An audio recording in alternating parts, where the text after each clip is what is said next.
ஒட்டுமொத்த உலகையே அதிர்ச்சிக்கு உள்ளாக்கி இருக்கக்கூடிய ஒரு சம்பவம் தான் அகமதாபாத் விமான விபத்து. ஏர் இந்தியா எக்ஸ்பிரஸுக்கு சொந்தமான போயிங் ரக விமானம் தான் இந்த விபத்தில் சிக்கி 241 பேர் உயிரை பலி வாங்கியிருக்கு. ஒட்டுமொத்தமா 1971 தொடங்கி தற்போது வரைக்குமே இந்த போயிங் ரக விமானங்கள் எத்தனை இடங்கள்ல எத்தனை முறை விபத்துக்கு உள்ளாகி இருக்கு, எவ்வளவு பேர் இறந்திருக்கிறாங்க, அதற்கான காரணமா என்ன சொல்லப்பட்டுச்சு அப்படிங்கிறது தான் இந்த வீடியோல விரிவா பார்க்க போறோம்.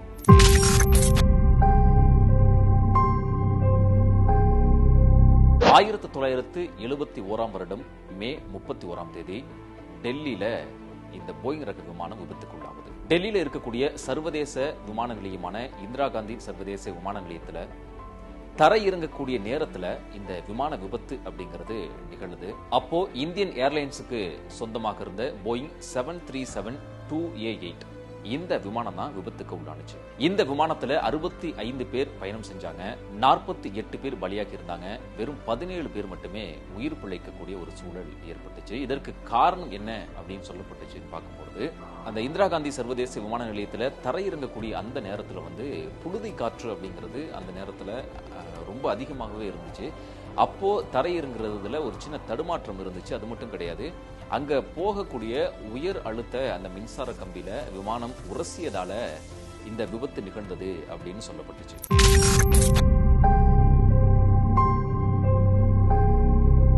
அடுத்ததா 1978 நடந்த ஒரு கோர விபத்து. 1978 ஜனவரி 1 மும்பையிலிருந்து துபாய் செல்வதற்காக விமானம் புறப்பட தயாராக இருந்துச்சு. எம்பரர் அசோகா அப்படின்னு பெயரிடப்பட்ட போயிங் 747 அந்த விமானம் தான் மும்பையிலிருந்து துபாய் புறப்பட தயாராக இருந்துச்சு. இந்த விமானம் தான் விபத்துக்கு உள்ளாகி இருந்துச்சு. இந்த போயிங் 747 விமானத்துல விமான பணிப்பெண்கள், விமானிகள், பயணிகள் உட்பட 213 பேர் பயணம் செய்தார்கள். பயணம் செஞ்ச 213 பேருமே இந்த விபத்துல இறந்து போயிட்டாங்க. இதுக்கு என்ன காரணமா சொல்லப்பட்டுச்சு அப்படின்னு பார்க்கும்போது, மும்பை சாண்டா குரூஸ் விமான நிலையத்திலிருந்து விமானம் புறப்பட்ட சிறிது நேரத்திலேயே இந்த விபத்து அப்படிங்கிறது நிகழுது. அரபிக்கடலுக்கு மேல விமானம் பறந்து கொண்டிருக்கும் போது அரபிக்கடலுக்கும் விமானம் பறக்கக்கூடிய அந்த உயரம் தொடர்பான அளவு அப்படிங்கிறது கட்டளை சரியா பிறப்பிக்கப்படல. அதன் காரணமாக திடீரென விமானம் கடலுக்குள்ள விழுந்து விபத்துக்குள்ளாகுச்சு அப்படின்னு அந்த நேரத்துல சொல்லப்பட்டுச்சு.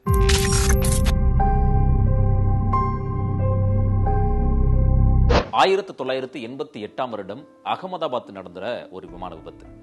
இதுலயுமே போயிங் விமானம் விபத்துக்குள்ளாகி இருந்துச்சு.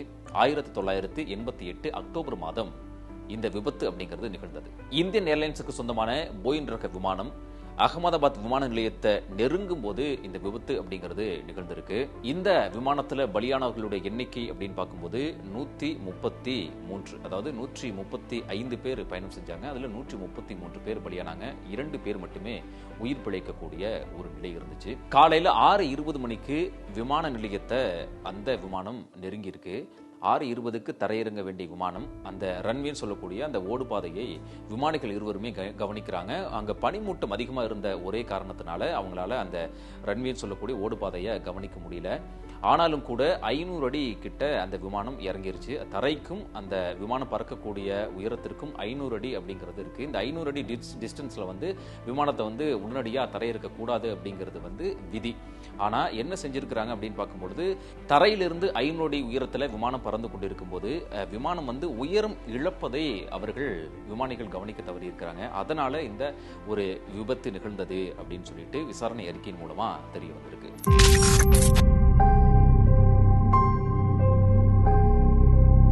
2000 ஜூலை மாதம் அலையன்ஸ் நிறுவனத்துக்கு சொந்தமான போயிங் 737 விபத்துக்கு உள்ளாகுது. அதாவது கொல்கத்தால இந்த விமான விபத்து அப்படிங்கிறது நிகழுது. அதுவுமே கொல்கத்தா விமான நிலையத்தை நெருங்கி தரையிறங்கக்கூடிய அந்த நேரத்துல இந்த விபத்து அப்படிங்கிறது நிகழ்ந்திருக்கு. இந்த விமான விபத்துல பலியானவர்களுடைய எண்ணிக்கை அப்படின்னு பார்க்கும்போது 60 பேர் பலியாகி இருக்கிறாங்க. 58 பேர் தான் அதுல பயணம் செஞ்சாங்க. விமானம் தரையிறங்கும் போது தரையில் இருந்தவர்கள் அந்த 2 பேர் உட்பட மொத்தம் 60 பேர் இந்த விமான விபத்துல பலியாகி இருந்தாங்க. இதற்கு காரணமா என்ன சொல்லப்பட்டுச்சு அப்படின்னு பார்க்கும்போது, சுபாஷ் சந்திர போஸ் விமான நிலையத்துல தான் விமானம் தரையிறங்குவதற்காக வருது. விமானம் தரையிறங்கக்கூடிய நேரத்துல தான் இந்த விபத்து அப்படிங்கிறது நிகழ்ந்திருக்கு. என்ன சொல்லியிருக்கிறாங்க அப்படின்னா, விமான போக்குவரத்து அந்த கட்டளையிடக்கூடிய அந்த அறையிலிருந்து இன்னும் கொஞ்சம் ஒரு ரவுண்டு சுத்திட்டு வாங்க, உயரம் ரொம்ப அதிகமா இருக்கு, நீங்க ஒரு ரவுண்டு போயிட்டு வந்தீங்கன்னா கரெக்டா கரெக்டா இருக்கும் அப்படின்னு சொல்லிட்டு சொல்றாங்க. விமானி உடனடியாக அந்த கட்டளையை ஏற்று ஒரு ரவுண்டு சுத்துறதுக்காக கொஞ்சம் தூரம் தள்ளி போயிட்டு வராரு.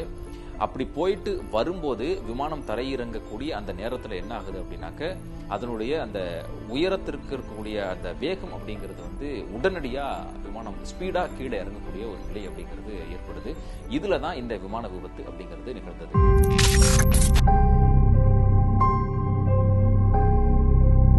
2010ஆம் ஆண்டு மே மாதம் ஏர் இந்தியா எக்ஸ்பிரஸுக்கு சொந்தமான போயிங் 737-8HG அப்படிங்கிற விமானம் விபத்துக்குள்ளாகிருக்கு. துபாயிலிருந்து மங்களூருக்கு இந்த விமானம் அப்படிங்கிறது புறப்பட்டு வந்திருக்கு. மங்களூர்ல தரையிறங்கக்கூடிய நேரத்துல தான் இந்த விபத்து அப்படிங்கிறது நிகழ்ந்திருக்கு. இந்த விமான விபத்துல பலியானவர்களுடைய எண்ணிக்கை அப்படின்னு பார்க்கும்போது 158 பேர் பலியாகி இருக்கிறாங்க. ஒட்டுமொத்தமா 166 பேர் பயணம் செஞ்சாங்க. இந்த விபத்துல 158 பேர் பலியாகி இருந்தாங்க. 6 பேர் மட்டுமே படுகாயங்களோட மீட்கப்பட்டு மருத்துவமனையில் அனுமதிக்கப்பட்டிருந்தாங்க. இந்த விமான விபத்துக்கு என்ன காரணமா சொல்லப்பட்டுச்சு அப்படின்னு பார்க்கும்போது, விமானம் தரையிறங்கக்கூடிய நேரத்துல தான் இந்த விபத்து அப்படிங்கிறது நிகழ்ந்திருக்கு. விமானம் தரையிறங்குவதற்காக அனுமதி கோரப்பட்டது, அனுமதி வழங்கப்பட்டது. ரன்வேல விமானம் சென்று கொண்டிருக்கும் போது, அந்த ஓடுபாதையில சென்று கொண்டிருக்கும் போது விமானியுடைய கட்டுப்பாட்டை இழந்து அங்க இருக்கக்கூடிய அந்த குன்றின் மீது மோதக்கூடிய ஒரு நிலை அப்படிங்கிறது ஏற்பட்டிருக்கு. அப்படி போகும்போது அங்க இருக்கக்கூடிய ஆண்டனால வந்து விமானத்தினுடைய விங்ஸ் இருக்கு இல்லையா, அந்த ரக்கைன்னு சொல்லுவோம் இல்லையா, அந்த ரக்கை வந்து அந்த ஆண்டனா மீது மோதின ஒரே காரணத்தினால தலை குப்புற விமானம் கவிழ்ந்து விபத்துக்குள்ளாகி இந்த கோர விபத்து அப்படிங்கிறது வந்து நிகழ்ந்தது.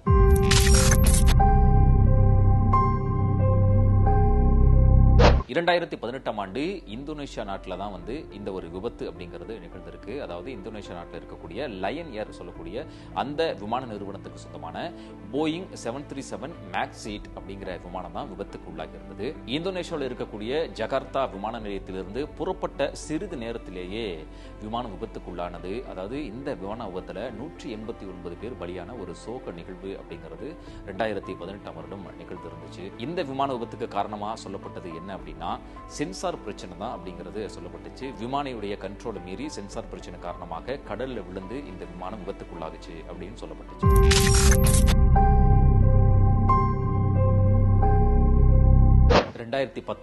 மார்ச் மாதம் அடிஸ் அபாபாவிலிருந்து புறப்பட்ட சில மணி நேரத்திலேயே இந்த போயிங் 737 மேக்ஸ் 8 விமானம் வந்து விபத்துக்குள்ளாகி இருந்துச்சு. இந்த விபத்துல 157 பேர் பலியாகி இருந்தாங்க. இந்த விமானமும் விமானியினுடைய கட்டுப்பாட்டை இழந்து சென்சார் பிரச்சனை காரணமாக கடல்ல விழுந்து பெரும் விபத்துக்கு உள்ளாகி இருந்தது.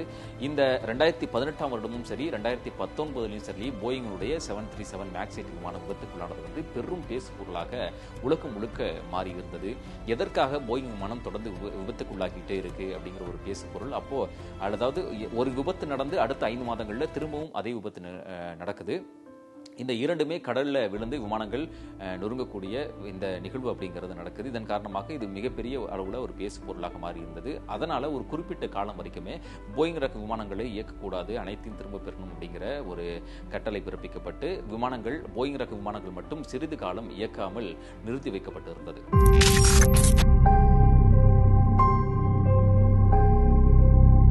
2020ஆம் வருடம் ஆகஸ்ட் 7ஆம் தேதி கோழிக்கோடுல இதே மாதிரி ஒரு விபத்தும் நிகழ்ந்துச்சு.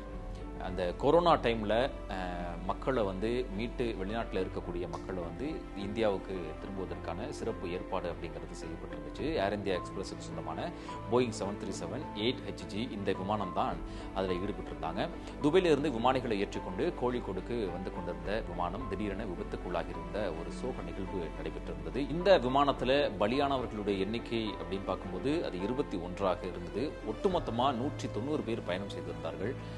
21 பேர் பலியாகி இருந்தார்கள். மீதி உள்ளவங்களெல்லாம் வந்து படுகாயமடைஞ்சிருந்தாங்க. அவங்களை மீட்டு மருத்துவமனையில் அனுமதிச்சு சிகிச்சை பெற்றுட்டு வந்திருந்தாங்க. இந்த விமான விபத்துல ஏன் இந்த விமான விபத்து நிகழ்ந்தது அப்படிங்கிற காரணம் தெரிய வந்தது. என்ன காரணமா சொல்லப்பட்டுச்சு அப்படின்னா, விமானம் தரையிறங்கக்கூடிய நேரத்தில் தான் இந்த விபத்து அப்படிங்கிறது நிகழ்ந்திருக்கு. சரியா மாலை 7:40 மணிக்கு கோழிக்கோடு விமான நிலையத்தை இந்த விமானம் நெருங்குது. தரையிறங்குவதற்கு அனுமதி கேட்கப்படுது. அனுமதியும் கொடுக்குறாங்க. ரன்வே எண் 28 அந்த ஓடுபாதை 28ல அனுமதி கேட்கிறாரு. அனுமதி கொடுக்கப்படுது. ஆனா அந்த இடத்துல குறித்த நேரத்தில் விமானத்தை இறக்க முடியல. உடனடியாக விமானம் என்ன செய்யறாருன்னா ரன்வே 10 அதாவது ஓடுபாதை 10க்கு நான் இறக்குறேன் அப்படின்னு சொல்லி அனுமதி கேட்கிறாரு. உடனடியாக அனுமதி கொடுக்கப்படுது. உடனடியாக அந்த விமானம் ரன்வே 10ல தான் இறங்கணும். ஆனா என்ன நடந்துச்சுன்னு தெரியல, ரன்வே 10லயும் விமானத்தை இறக்க முடியல. அங்க வந்து இன்னொரு ஓடு பாதையில சீன்னு சொல்லுவாங்க, அதாவது வந்து விமானங்களை நிறுத்தி வைக்கக்கூடிய இடம். அந்த இடத்துல தான் விமானத்தை வந்து திடீரென விமானி இறக்குறாரு.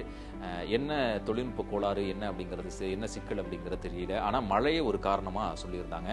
அந்த விமானங்களை நிறுத்தி வைக்கக்கூடிய அந்த சி பாதையில விமானத்தை இறக்குனதுனால விமானியுடைய கட்டுப்பாட்டை இழந்து அங்க இருக்கக்கூடிய குன்றின் மீது விமானம் மோதி விபத்துக்குள்ளாகினது. அதுல தான் 21 பேர் பலியானாங்க அப்படிங்கிறது விசாரணை அறிக்கை மூலியமா தெரிய வந்துச்சு.